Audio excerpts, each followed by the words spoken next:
biggest club football in the world, and the final is upon us 8 p.m. today. It is Manchester City against Chelsea. They are both blues, so I don't know who to support. But on the show today, we have a special segment for you, and we have two of our best in the house.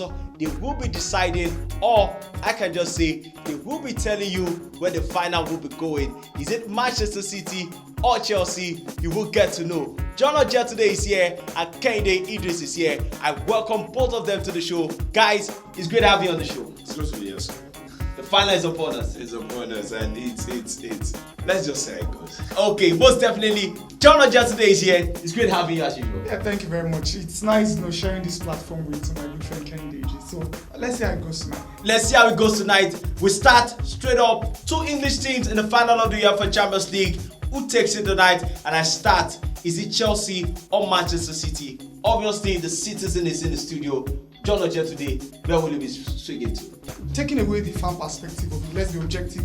I know how I'm going to see this game tonight. First off, you look at Manchester City and you see, the trajectory of how this Champions League has been for them over the years. They've always bottled it at the quarterfinals. And I think the last time they got to semi-finals was under Manuel Pellegrini, where they lost to Madrid. And this season it's been different. Pep has always been he's been criticized for overthinking in big games. But look at the game against Paris Saint-Germain. Before then, the Dortmund game against Paris Saint-Germain, he stuck to the formation he has always used. And you could see how that game went. Over both legs, Manchester City dominated. They were the better team. And not taking away the defensive solidity of this team. And so going up against Chelsea tonight, what they'll be looking out for at Manchester City is to find a loophole in that team. I know Chelsea don't concede too many goals, but for Manchester City, they are solidly, defensively they are solid. The introduction of Ruben Dias into the team at the start of the season was fantastic. And for me, he's even been considered as the Premier League best player. So the way it is, I think Manchester City have all it takes to sweep Chelsea away.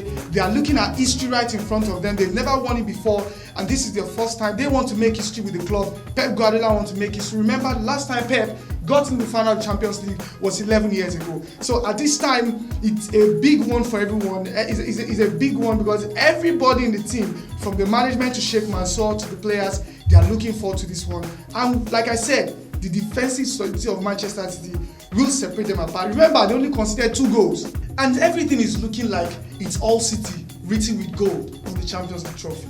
Wow, he has made his submission for Manchester City. Kehinde Idris, we are on the blue side of Chelsea. What happens tonight?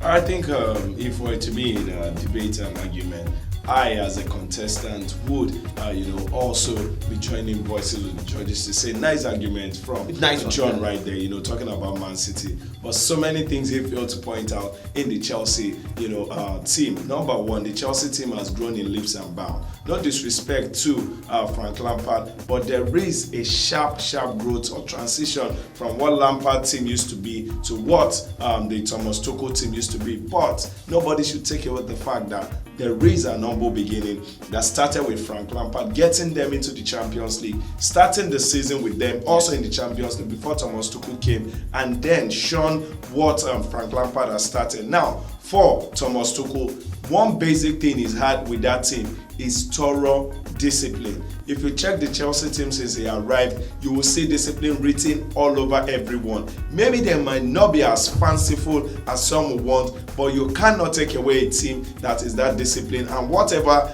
you are competing, and you got discipline right there in your corner, you can almost say you can't look at any team and say get out because I'm ready here to win. If you look at the Atletico game, if you look at the Real Madrid game, it was all discipline, not the best of fanfare, but discipline. Now, if you're going by department, the Chelsea team have got another thing. Very adventurous youth, very fearless youth, but they've got a few number of old guys, or the old guards like we call it, that helps these younger ones to understand, yes, you can be exciting, you can be exploring, but always put at the back of your mind the team in general. So when you find the likes of Mason Mount, Pulisic, you'll find Timo Werner, you'll find Kai Havertz, you'll find Hakim Ziyech, you'll find all of these guys wanting to do a lot of exploit going forward. You'll find the top guys like Thiago Silva, like Kovacic, like N'Golo Kante. Somebody might say N'Golo Kante Kante is not so old, but his wealth of experience, also winning the World Cup, has made him in that stead of players that are very experienced and mature. They help these younger ones to understand this is what it is. Now, the team is a perfect blend of balancing your team when it comes to having the old guys and having the young guys, juxtaposing them together, letting them understand discipline is the core of this whole thing, and that is where